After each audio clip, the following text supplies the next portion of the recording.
Good evening, ladies and gentlemen, and welcome to the Stephanie Stevens Show. Thank you guys so much for supporting us here at Pronoun TV and my show. I am so blessed that so many of you are taking interest in our fabulous stories and conversations. You guys are a blessing in disguise. At first, I didn't think that this would work, but for some reason, it seems to have caught some attention from some big wigs. So we're going to see if we can really finally have a voice for the LGBTQ Two-Spirit community on network television. We're going to see. But until then, we're going to continue the conversation. Today on my show, I have Mr. Rodney Beck from Nova Scotia, and he's going to talk about his journey transitioning. He feels that he's was born in the wrong body. I hope I'm saying that right. But if not, he will explain to us why he feels that he was born to be female or he feels that he's female. So we're going to talk to him today about his journey transitioning to becoming the person that he wants to become. So like I said, is thank you guys so much for supporting the channel. So today on our show, we have Mr. Rodney Beck from Nova Scotia. How you doing, girl? I'm doing good, girl. How's Toronto? Oh, child, it's cold. Mm. It's It's not cold, too. but it's bright today. Today is a bright Mm. day. It's been very gloomy, and I've been in the house for the last 4 or 5 days consistently. So I'm about to go mad, but Mm. Going I'm stir trying. crazy. Yeah, I mean, the pandemic thing is a good thing and a bad thing at the same time. It's at least it's giving me more time to focus on work and to reach out and to actually have conversations with lots of different people from around the world that I probably wouldn't have had that chance if we weren't in the pandemic. Right, yeah. Here So it's what's it's happening in Nova Scotia? What's happening there? not a whole lot. It's not snowing as of yet. I was out earlier today. It's pretty warm. It's not really that cold out yet. We do get a lot of times cold winters, but right now across my fingers, it's where the snow is holding off. So.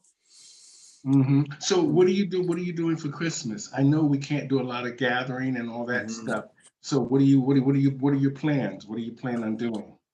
Well, for myself, I work in the healthcare field. In Nova Scotia, we call it continuing care assistance. I think in Ontario and everywhere else, it's a nurse's aide, basically. So I have to work Christmas Eve and Christmas Day. So I'll be working on Christmas Eve for 12 hours. And then on Christmas Day, I only work 8 just to give us a little break to get home earlier to our family and that. So, but I have to work both those days. It's my first year with the company, so usually, the newer people, have to work the Christmas, but that's fine. Like I don't have a family myself. I'm not married. I'm not dating anybody. I don't have any kids, so it's not really that big of a deal. Plus, it's more money, time and a half. So why not? Well, it's a good thing that we even have that, right? We even have Hmm. jobs. It's a blessing. It's a blessing, and I'm just lucky that years ago people used to say you talk too much, but now my agent says they pay Oh you to talk now. So I guess it was a good thing that yeah. I can talk. Mm. Um, Today, I want you to talk to our viewers. I want to talk about your life that you've now decided that you felt that or feel that you're in the wrong body and you feel that you were born female or you feel that you want to become female or can you explain it to us? What is it that you are looking for in this transition process? Well, for myself, I've had to do a lot of dig, digging and soul searching, um, because for myself, I know I have a problem comparing myself to others and comparing myself to other people's journeys. And what I mean by that is that I'm starting out my process transitioning. I'm still in boy mode. My hair, I used to get my hair, I know hair does not make a man or a woman, but my hair's growing out. It used to be shorter. So I would have a problem comparing myself to other trans women. I would look and I would say, well, she has long hair, she's skinny, she has breasts, she now has a vagina, all the things that I want. And I would always stress myself out and give myself anxiety because I'm not at the space where I want to be. And I had to come to the realization recently that every trans person, whether trans male, trans female, gender fluid, non-binary, each trans individual's experience is individual to them, and it doesn't make me any less than a trans person because I'm not living as a woman. And I had to come to the realization that because I was always saying, well, I was always giving myself so much anxiety that I was always thinking 20 years ahead where how I want to look, but I would not focus on that. Took time to get that individual there. That just didn't happen with the snap of a finger and overnight. So I would always think of myself, well, I'm less trans than them. But in fact, recently I said, no, I'm not any less trans than them because their experience is their own individual experience and mine is just starting. So, a transition is a process and I'm early in the process, and not every trans person feels comfortable dressing in the clothes that they would like to. I myself live in a very small conservative town, and that would not really go over well right away with me. So I'm taking my time. I'm gathering things that I need, like makeup, wigs, clothing. And when I get to the point when I want to start doing more, like maybe wearing a little bit of makeup to work, maybe, a little bit of mascara, stuff like that. And so it got me a lot. Until recently, I wasn't able to until recently to get to the point where I'm like, just because I'm living in boy mode, and I keep doing this, but just because I'm living in boy mode does not make me any less than a trans individual. Because I see so many people who have already transitioned and who are already living in their self-identified gender. But I never see too many people, I never see too many interviews where people are just starting out. So that's why I'm so thankful for this interview, because you're giving a space, a voice, and an opportunity for me as someone who is coming out newly to really live my truth. Mm-hmm. Well, first timers is always the hardest. It's always hard because a lot of the time the support system is not there for young people or even people that are up to 35, 40 years old, because they figure you're just going through a phase or it's just something that you're feeling for the moment. Tomorrow you'll be over it. And for me, I have learned that how you're treated when you're younger as a person who feels that they're different and in the wrong body is really something that needs to be paid close attention to by the parents and by the doctors, and understood at an early age that Rodney might not be in the right body. Most people don't want to accept this as parents or as doctors because they figure you're young and you're just going through a phase. He'll be over it next week. He'll be sleeping with women. He'll be having babies. He'll be doing all these different things. He'll become a great father, these kind of things. And they miss the little things. For me, this is what I always say. The details are the key. My mother was very key with us. She used to touch us a lot. She was very personal with us. So she understood, and I understood, that she paid attention to the details with us. This is how she had such a great connection to understand us more. Now, I just want to say, now, where are you actually born? Sorry, say it again? Where are you actually from? I'm from the town is Pictou, Nova Scotia, here on the East Coast. This is where I was born. This is where I'm currently at now. I was living in Halifax, which was a bigger city, more opportunities, more support networks, therapies, support groups. But now I'm living back in my hometown because of work.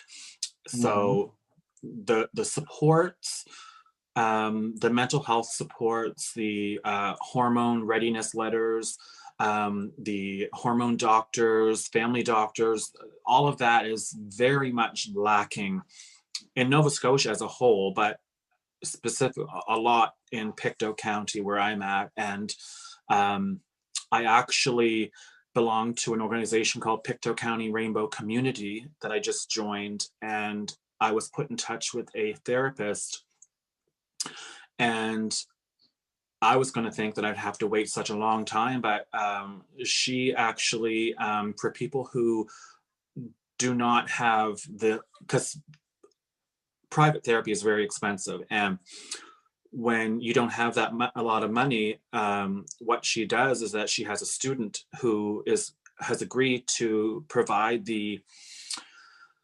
I don't know if you want to call it gender therapy, but therapy in order for me to get my hormone readiness letter so that she can write and I'd be able to produce to a doctor or, an endocrinologist or somebody who is able to, legally prescribe hormones, because that is something that I do wish to do at some point in time. But I know it takes time, and with the location that I'm at, has presented definitely its challenges.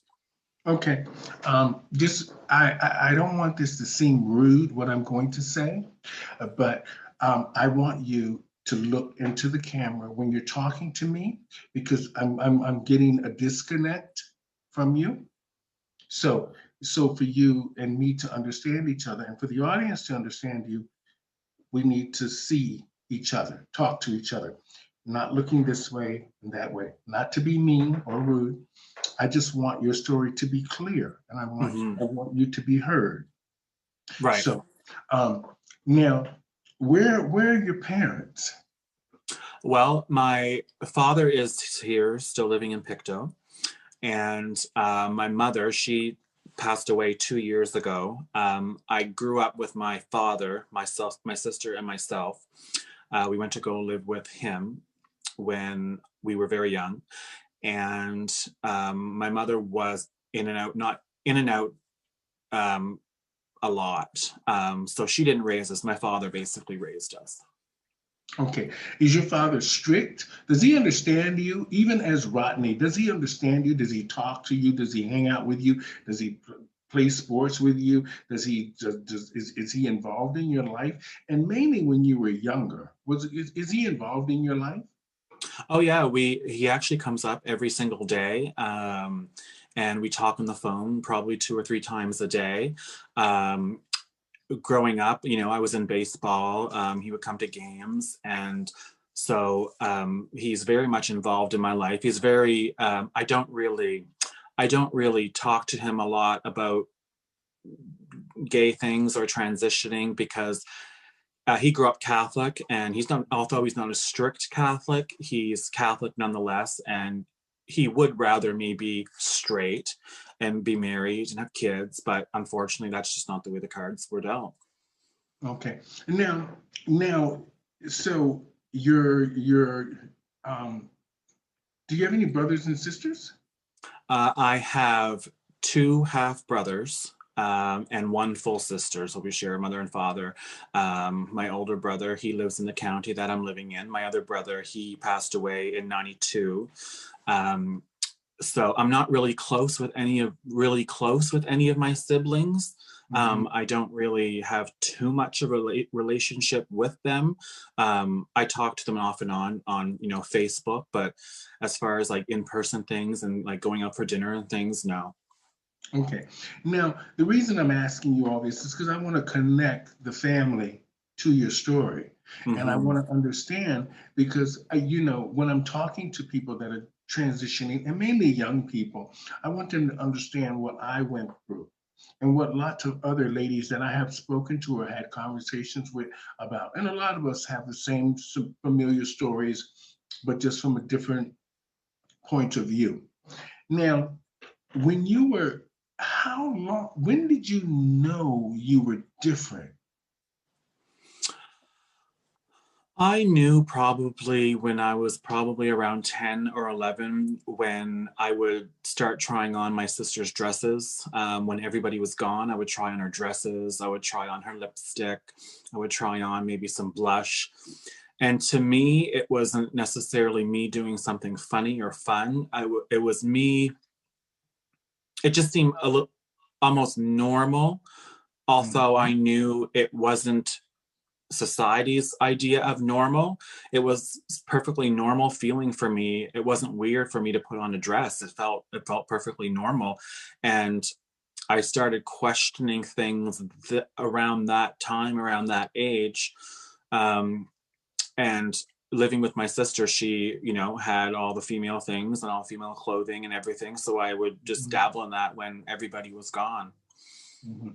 Now, this next question I'm going to ask is it's sort of a personal question.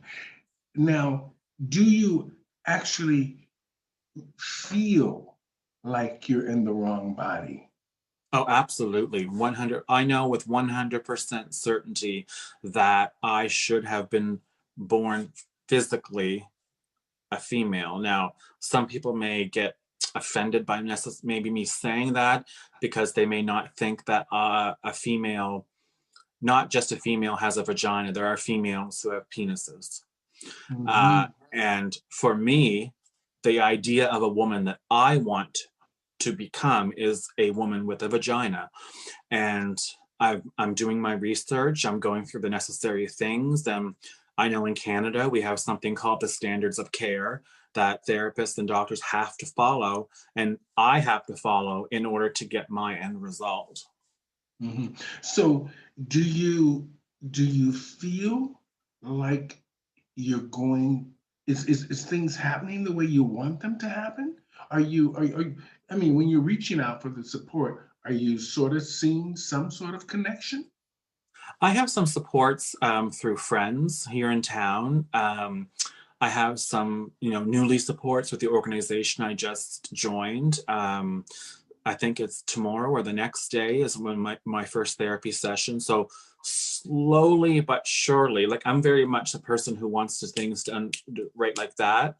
But I Mhm. know that there is a process to do things, and it's not necessarily put in place to hurt me, but you know, if my end result is I want gender reassignment surgery, they want to make sure that this is who I am and how I feel, because once you do that surgery, there's no really going back. Mhm. You know, Rodney, for years, I've been around trans women all my life. All my life, I've been around trans women. So I know how they are and how they think. And most of them, whether they're doing drag or they're just being who they are as themselves, living as women or working as women or just being part of society as women, most women in general want a quick fix. This is Mhm. why they do the surgeries and they do this stuff. And I'm glad the doctors today, back in the day, they didn't care so much about, the girls getting all the silicone and all this stuff because most of the girls suffered behind closed doors. And they did all these illegal operations and they went through these extreme measures to become women overnight. And it doesn't Mhm. happen like that. So the fact that they're taking you through the steps is a good thing, and Mhm. mainly today. So I like that fact, and the fact that you're a young person and you understand that you must go through the slow changes and step Mhm. by step to become the woman that you want to be. Right. Now, this is a becoming a woman is not a light-hearted thing. This is a serious thing that will affect your life until the day you are to the day you die. So you have to understand that what the decision that you're making is a very this decision that you want it to be. Mhm. Right. And the fact that you could be affecting others out there about your story and about how you feel inside. Now, have you ever got mistaken as a woman?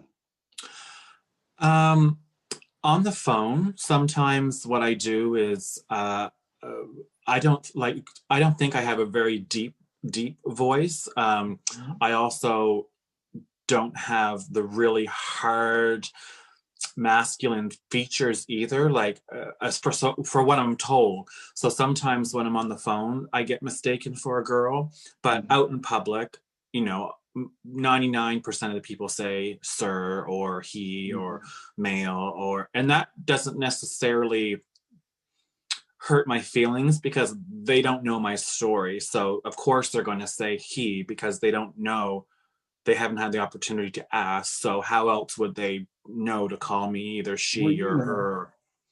most of the time, being a female or is something that's very visual, whether breast or the makeup Hmm. or nails, hands, gestures, curves, those kind of things that they identify with women or trans women that are, becoming themselves.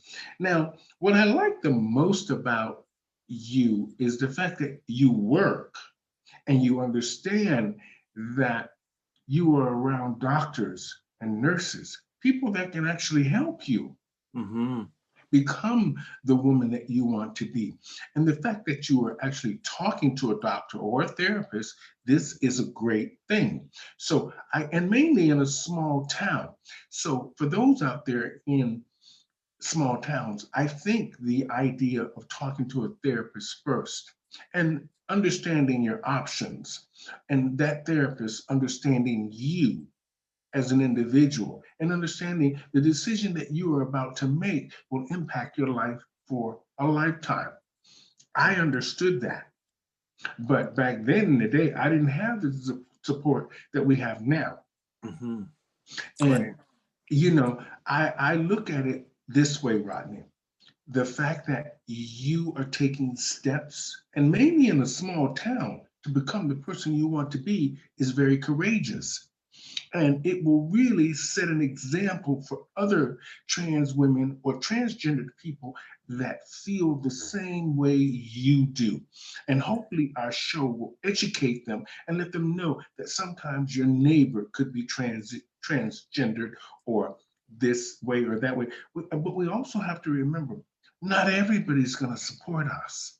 Hmm. That's just not the way life is. Right. You're gonna have to become very strong in the next few months, and then through your transition you're gonna have to become stronger Right. in so many ways, and even from your own transgender community. So you're going to be looking at a lot of roadblocks, but I think that you can do what you need to do to be the person that you want to be. I'm really glad. Like, I want to just ask you something. How do you identify right now? How do you identify, and then how do you feel about that identity? Well, I identify as she because that's who the person that I am and becoming, and because like I said, transition is a process. Um, and right now, I this year I turned 40, and I am to the point where I don't want to be 70 years old or older going through the process, because I don't want to say my shoulda coulda wouldas. I'm in a position now where even though I'm in a small town, I'm 40 years old, I need to start living my life for me, and the supports that are out there, even though few, grab onto those supports so I can reach the position where I eventually want to be. Okay. Now, I'm going to ask you something now that I think is really prevalent or relative to what we're talking about, relationships. You're a 40-year-old and you identify as she. Now, you're a 40-year-old trans person in a small town.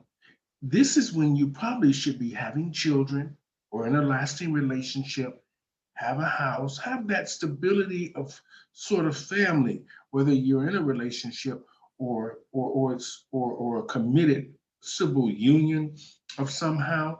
Now, Mhm. the transition process that you're thinking about going through is going to take years. Hmm. So what's going to happen with you and the life that you should probably be seeking with either another person or, or a civil union, or how are you going to do that and that if you are seeking a relationship? Because somewhere along the line in a small town, companionship is very important.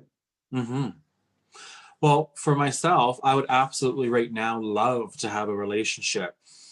However, I also know that starting my transition and, currently living boy mode, but eventually, living as a girl, and having gender reassignment surgery, that individual right now is probably going to be a gay male that is going to maybe want to date me, but he's going to have to soon realize that, even though I may look like a boy and live like a boy, that is very much going to change. So, in order to get into a relationship, you know, to my knowledge, a gay man wants to date another man.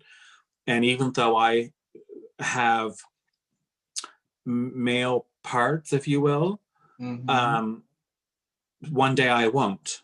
So does that mean that that relationship is no longer going to be valid or important? Because I can't expect him to say. And there are maybe some people who will stay in a relationship. I've heard that that's can happen, and it does happen. But how often does that happen? When I guess when a partner transitioned, and then all of a sudden he is now she, and your partner. I can't expect my gay boyfriend to all of a sudden now be into women, because that's also not fair to them to put that expectation on them just because I want to have a relationship. Hmm. Now, a quick question: do you ever?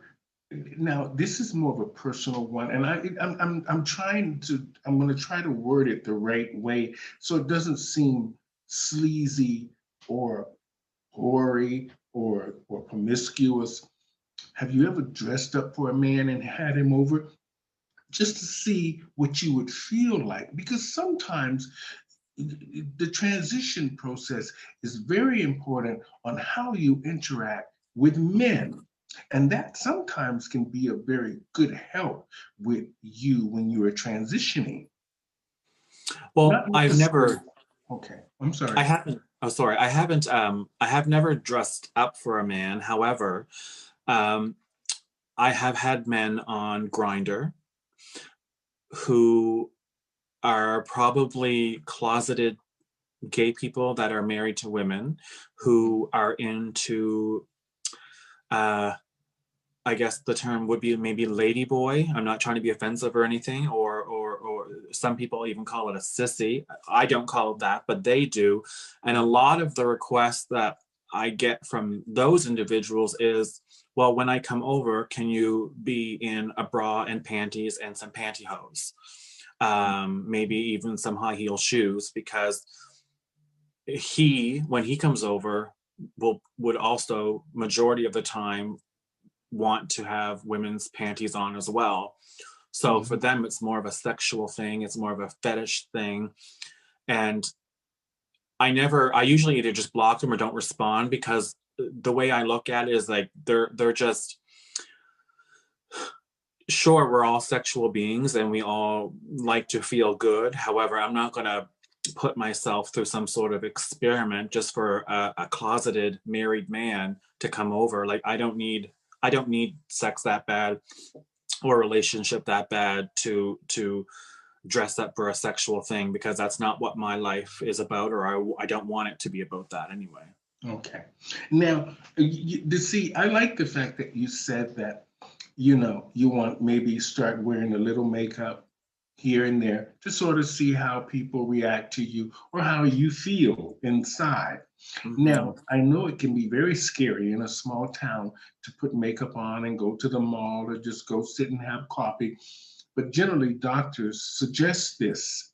Hmm. You go sit around a coffee shop. Maybe you wear a little blouse or something that looks feminine. And you wear a little makeup and you sit around and you chat with your friends and see how your surroundings are. And not necessarily that they're going to be good all the time or they're going to be bad, but it'll help you integrate into society as the woman that you want to be. Hmm. Now, I have learned that sometimes when you look a certain way, that is what it becomes. But then you have to be a strong woman to understand that sexuality plays a big role in the way you go out as a woman into the world and how Hmm. people and men will definitely view you. So, with that being said, um, I'm trying to I'm trying to word it the right way because I want the people out there to understand that when you're growing up and you're young and you have these sexual desires or these feelings that you're not in the right body or you're attracted to a different kind of person, that you need to take the steps very carefully to become the person you are so you don't have these regrets and you don't end up in a disastrous situation down the road. Now, I like the fact that you've been very clear on what you want. I like the fact that you know the direction you want to go in. And I like the fact that you keep talking about the final part of the surgery. You keep mentioning that. So that means that in my mind, I'm thinking that you are convinced that you were born in the wrong body, in a sense, because Hmm. that's what you want. Hmm. You want to feel like a woman, and the final surgery of having everything removed is key for you because in that way you will feel like you're in the right body. And it happens to a lot of the girls. I know a lot of girls that have had sex changes, and I've been over there to look at their changes. And for me, I have a wide spectrum of thoughts about changing your gender, as far as the anatomy, not Hmm. as far as your physical, but the anatomy. And I think that we have to be very careful when we do these kind of things because most trans women who have corrective surgery commit suicide. Did you know that? I know that some individuals have done that. Um, I don't know necessarily the numbers, but I know It's very high. It's very Mhm. high. Hmm. But go ahead. I'm just saying because the reason I'm mentioning that to you is because a lot of the trans women that I know that just generally they get the breast and they keep their sexual part below because they've Hmm. understood that down the road they've been eventually now they're starting to go to doctors because they realize so many of the girls died from all the silicone injections and going to these quick doctors trying to become a woman overnight. And they're learning now to go to regular doctors, but the regular Hmm. doctors are finally telling them the suicide rate for trans women is very high. And not that I'm discouraging you, I just want you to understand that I support you totally in the fact that you want to be the woman that you want to be. And I'm sure there's hundreds of thousands of other trans women out there that will support you and be there for you. But I would say one step at a time. Hmm. Try the makeup thing. Try going out socializing a little bit here and there. Try finding not necessarily a boyfriend, but somebody that you can just talk to as a male friend. That's on a up to up level, not a sexual thing, but just sort of Hmm. to see how you interact. Because Right. it's Yeah. easy for you to interact with men as a man, but as a woman, it's very hard because generally men are a threat to women in some sense or another. You understand what I'm saying? Right. I do. Yeah. And so you have to, that's going to be a key role as well. Um, you know, what I want to know now is, are you actively, like, have you talked to a doctor about hormones? I haven't. I well. Yeah. The first thing I guess I have to do is I have to go to a therapist who is WPATH certified, and only a WPATH certified therapist can write your hormone readiness letter. And then at that point, you can go see an endocrinologist. To my knowledge, I don't know of many family physicians who write hormones, because they really probably want to refer you to a specialist, like the hormone specialist. And the rainbow community that I belong with, we're trying to send out letters to get more family doctors trained so that they feel comfortable in prescribing hormones, so trans people don't have to wait months, sometimes a year, in order to start hormones, because in that time a lot of people experience dysphoria, and some do commit suicide because they can't see the end result. They can't see that bright light at the end of the tunnel. So hopefully, I hope and pray that more family physicians and doctors are able to take the specific course in order to feel comfortable enough to prescribe hormones, because they already do have that medical knowledge. So it's just that one step further and able to help their trans patients, because I'm sure they have trans patients, whether they know it or not. Rodney, the first thing I'm going to say to you is I commend you, number one. The key to a lot of our mental wellness and our mental health in general is the fact that it took me a long time to understand this, because I was always in committed relationships. And once I realized that my career was really more important to me than those kind of things, it hurt a lot of people that I loved. And but I understood that I had to separate the two. Now, I like the fact that you're in a stable environment as a trans person. This is really key. You're in a stable environment, you're working. That means that you're interacting with people all the time.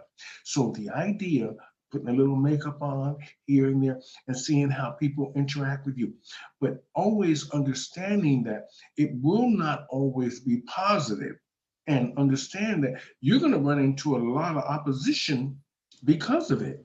But what you have to do is you have to surround yourself with making sure that everything is okay, so you stay stable, so you can continue your process.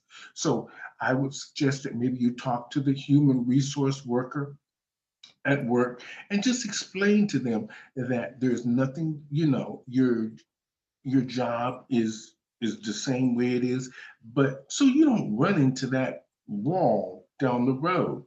So they understand that you're maybe the person that's in charge of the nurses is not going and saying, well, he's doing this and he's doing that, because sometimes people don't understand us.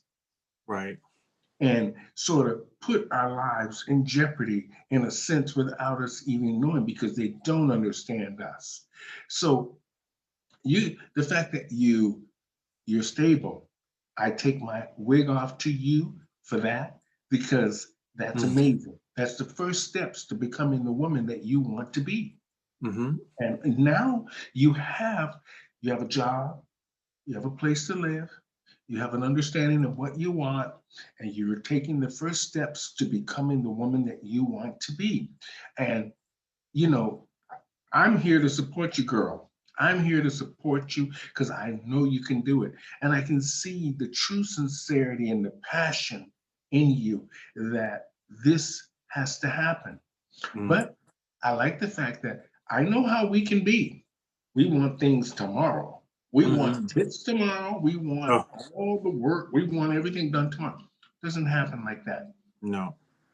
Everything is a process. And the good thing, like I said earlier, is it's great that doctors are at least trying to listen to us, at least trying to help us step by step so we don't make the mistakes down the road. Because sometimes once you make that final decision about your sex change surgery, it's final. And then No you turning have back. to, and then you have to understand that with all of that comes a responsibility to the end of your life. I've seen many of my children, I call them my children, that have had sex changes, and two of my daughters that are very beautiful are dead now because they had it all. And soon as they got the sex change, they, I don't know what happened, but they went through something that was totally opposite. I don't think they were prepared for. And that's the thing. You have to be prepared and truly okay with yourself if you decide to do that surgery, because not all trans people get bottom surgery, and that's okay because that's their choice and that's their journey. Mhm. And it doesn't make them any less of a trans man or a woman or a man. For me, I know with 100% utmost certainty that that is what I want. And as long as I know that and prepare myself and surround myself with the supports, then I think that I'm a little bit ahead of the game. Perfect. Now, another thing I just want to talk about is your the what happens afterwards once you've had the surgery and you decide that you want a committed relationship. We have to understand that a lot of the times men in general see women as just sex objects. Hmm. And the fact that maybe they will know you were a sex change, or you tell them that you were a sex change, or that they figured it out, or you're living with them under that rule. But most men that have a relationship with trans women are generally interested in their male anatomy, Hmm. and not so much they want you to look like a female, but they want you to have the male anatomy. Hmm. And that's going to be challenging for you down the road if you decide that you want a committed relationship, or you want a boyfriend, or you just want a companion. You know, these are things that are gonna you're gonna be facing. Hmm. But like I said, is I like the fact that you are reaching out, and the fact that you're telling your story. And I know I can sense that this is something that's very important to you. And it's amazing that you are true to the woman that you want to be and understand the direction that you have to go, but you also understand the challenges. Hmm. Living in a small town with a very small support system. Oh yeah. Now, this is just my suggestion. Um, it, it's different when I found that if you do entertaining, or if you just dress up, you do something that makes you feel like a woman. Surround yourself with pretty things. You do your nails, you do your makeup, you do your hair. Things, you wear little dresses, or you wear little nighting things, little at a time. And then this way it will soften you in the sense of your mind will not, the clothes or something will trick your mind, but it will make you feel like becoming a woman if this is the way you feel. Hmm. And um, I think that maybe, you know, drag could help, even if you just went and did a number and stood around and tried to perform, dressed up. These little steps to these things help you become the woman that you are. Not necessarily that you need to take drag on as a career, but it'll give you an outlet how to socialize with people done up, dressed up, and you get a wide spectrum of people. That could be an avenue for you. Or even if you just went to the club and hung out as a woman. Yeah, well, I actually used to do drag. I first started doing it in 2002, off and Mhm. on up to 2010, and I haven't done it since I haven't done it since 2010, 2011, and I didn't do it all the time, like every week or every day. It was once in a while. So that's when I was living in Halifax, that is. And yeah. The reason I'm saying this is because I'm trying to stay connected and relevant in this world that we live in of entertainment. And I've just taken to TikTok, and I'm now watching a lot of the young people express themselves. Mhm. And I see that therapy seems to be helping a lot of them. And I think that that could help you. Right. Well, I'm actually on TikTok myself. I think I added you. I'm not sure, but yeah, I've been on TikTok maybe for a month and a half now. Play around with it. I think it could be very helpful to you. Watch and see. And I like the fact that the therapy part of TikTok is good for people that are transitioning or people that are or gender fluid or all of that. I think it could be it's a good thing and a bad thing at the same time, but I think it's very good for young people. Hmm. It's very good for people that are transitioning or dressing up or just want to be fabulous or people that are looking for other transgender people like themselves. Right. So um, with that being said, what do you want? What do you think? What do you want to happen for Rodney back in the? What is your what name have you chosen? For like a girl name or my drag name? What's your girl name? Well, I haven't decided 100% fully, but I kind of like the name Jade, Jade. I think it sounds feminine, it's different, and the meaning behind it means it's a precious gem. And Mhm. I don't want a typical name like Donna or Mary. I wanted something different. And someone actually brought to my attention the other day, well, why not keep your name that you have now? How did they put it? Keeping the name, I probably would never do that, but I Mhm. guess their basic premise behind it was, by you keeping your first name Rodney, that's really showing that you are a name does not make you a man or a woman.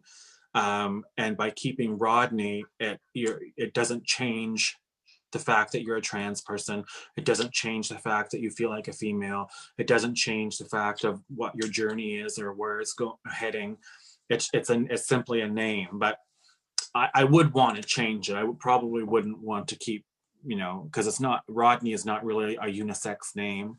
Mhm. Well, nobody calls me Larry. Nobody, not even my sister. Nobody calls me Larry. Everybody calls me Stephanie. It doesn't matter where I'm in the world or who I'm performing, even if I'm just as me, nobody calls me Larry. Even as they see me, they call me Stephanie. So this is something people are going to have to get used to calling you.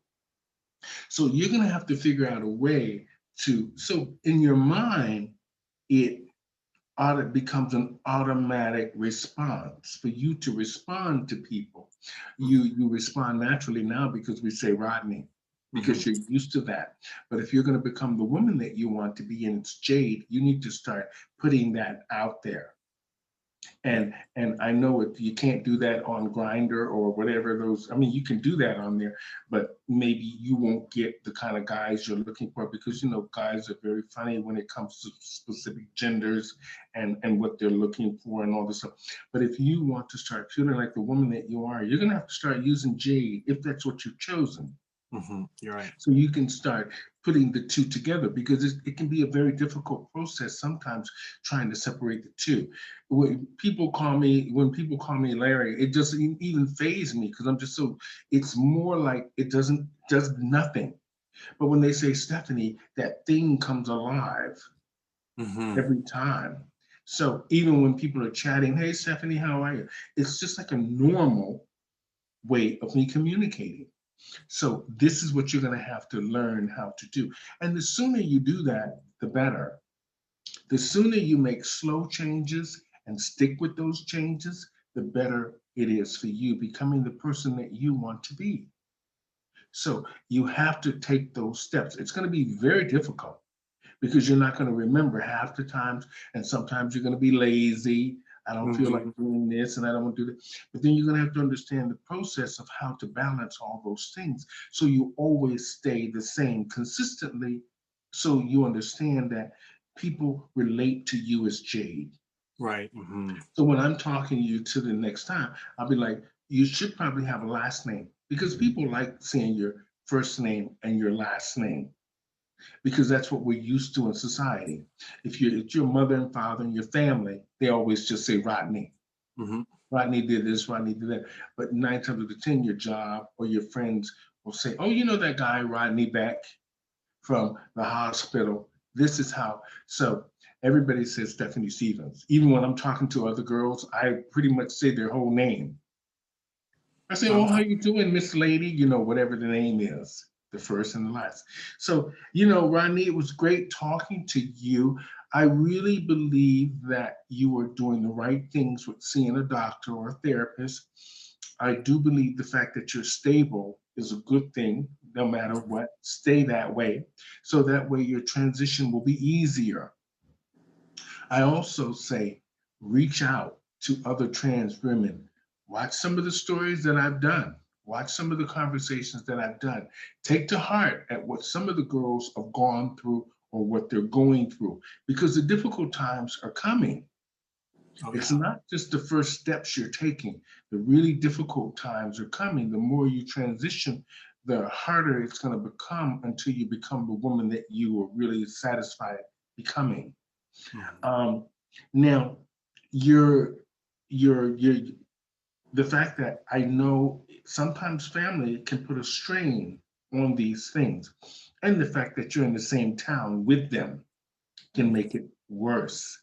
So you have to understand those are going to be some challenges down the road, but I think that you can deal with it because I like the fact that you said that your father was Catholic, but he still talks to you, come around you, Mhm. things like this. These things will become maybe a little bit strained when you start looking a lot different than what they're familiar with. So you're going to have some challenges there. So, but I think that you're on the right track. And Yeah. hopefully, what do you want for Rodney back in the next 10 years? What do you want to happen? Oh, definitely in the next 10 years, most likely legally change my name. I definitely want the surgery and be on hormones, living my life as a female, being perceived as a female, and um, yeah, just continue having the supports in my life and doing what I need to do to make my life healthy and well. Okay. Well, I take my hat or my wig off to the support system that you have, the Rainbow Group there in Picton. Picton. And I take my wig off to them for supporting you. That's an amazing thing. And I wish for you in the future to really just become the person that you want to be. And I say that to many people that are out there in the audience, watching the show. Just reach out to someone and talk to someone. Not everybody's going to love you, but keep knocking on doors until you get the results that you want. And Hmm. and remember, there's always people out there just like yourself that can help you. Right. And now Hmm. that we're all in this pandemic and we're talking to each other, it's a little bit easier to access information that you wouldn't normally be able to get. Um, so I want to just say, Rodney, it was amazing talking to you. You as And well.